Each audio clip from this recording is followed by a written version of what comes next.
అందుకొరకే సేవకులు అనేక మంది దైవ జ్ఞానాన్ని ఈ వేదాంత విద్య ద్వారా, అనగా థియాలజికల్ ఎడ్యుకేషన్ ద్వారా, బైబిల్లో ఉన్నటువంటి సత్యమే కాదు, దేవుని ఎలా కనుగొనగలమో, దేవుడు తన ప్రత్యక్షతను తనను తాను ఎన్ని సందర్భాలలో వెల్లడి చేసుకున్నాడో ఇవన్నీ కూడా విద్య ద్వారా తెలుసుకొని, లేదా తమకున్నటువంటి వేదాంత విద్యకు అవకాశాలను వినియోగించుకొని దేవుని తెలుసుకొని, దేవుని గురించి ఎంతో కొంత శోధించి మనకు అందించేటువంటి వాక్యము ఈ వేదాంత విద్య ద్వారానే మనకు లభిస్తుంది.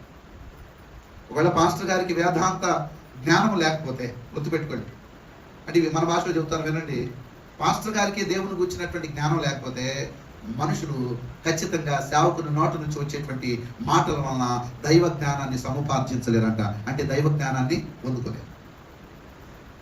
అందుకొరకే దేవుడు తనను తాను మనకు వెల్లడి ఏ రీతిగానైతే వెల్లడి చేసుకున్నాడో ఆ వెల్లడి తనను తాను వెల్లడి చేసుకున్నటువంటి ఆయన సత్యాన్ని మనం కనుగొనటమే ఈ వేదాంత విద్యలో ఉన్నటువంటి ముఖ్య ఉద్దేశం. ఈ వేదాంత విద్య ద్వారా మనం ఏం సముపార్జిస్తామో తెలుసా?